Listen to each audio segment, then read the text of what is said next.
kids.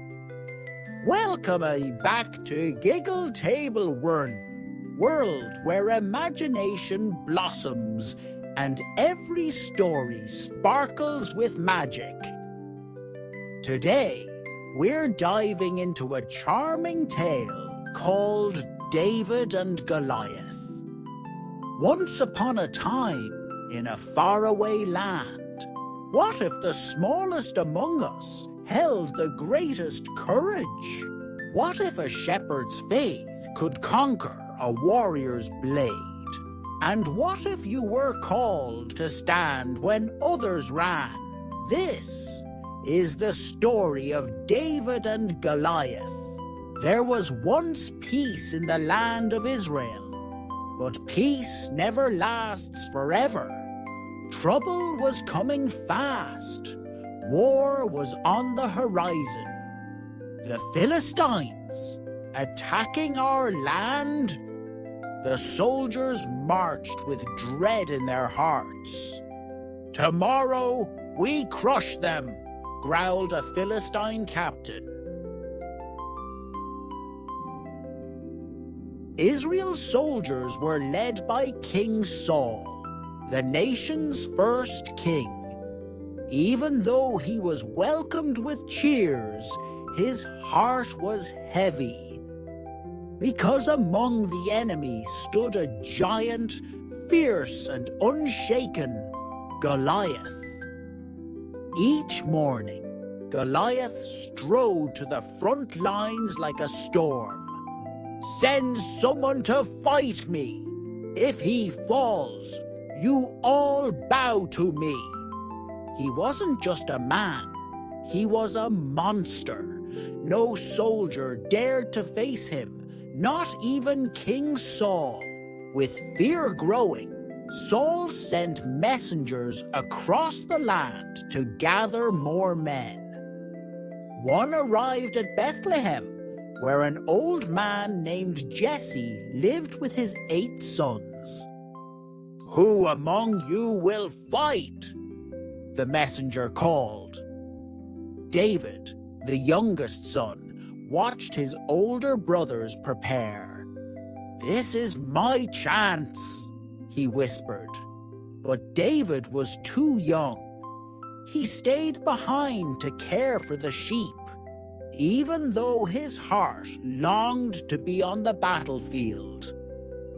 He watched his brothers leave, promising himself, "I'll do whatever I can to help, even from here." Meanwhile, in the quiet fields, David sang to the stars, "When the lion draws near, I will stand without fear." But something changed. One morning, Jesse called for David. "Take food to your brothers. Find them at the front." David obeyed, leaving his sheep with another boy. "Goodbye, Sam. Wish me luck." When David arrived at the battlefield, it was chaos. The Philistine army was ready to attack. And then Goliath returned. "Send me a man! Fight me, if you dare!" Fear gripped every Israelite, even the bravest warriors. David was shocked.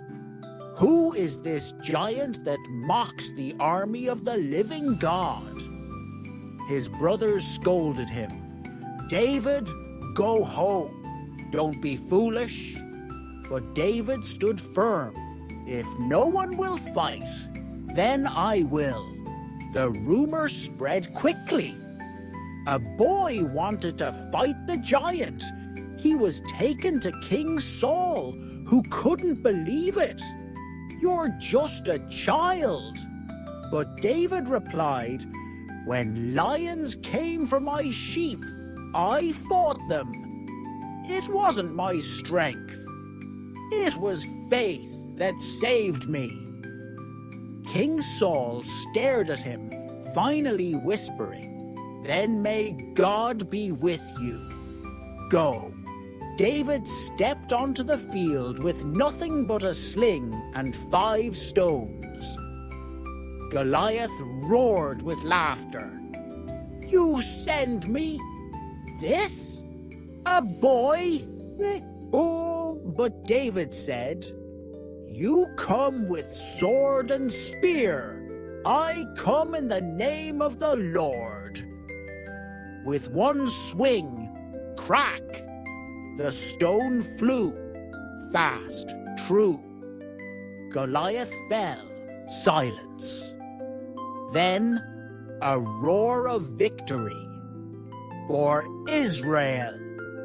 The Philistines ran, the Israelites chased. Victory belonged to faith, not fear. And David, his story was only beginning. From shepherd boy to warrior of faith, David taught the world that courage doesn't come from size, but from the heart. What would you do if you had to face a giant?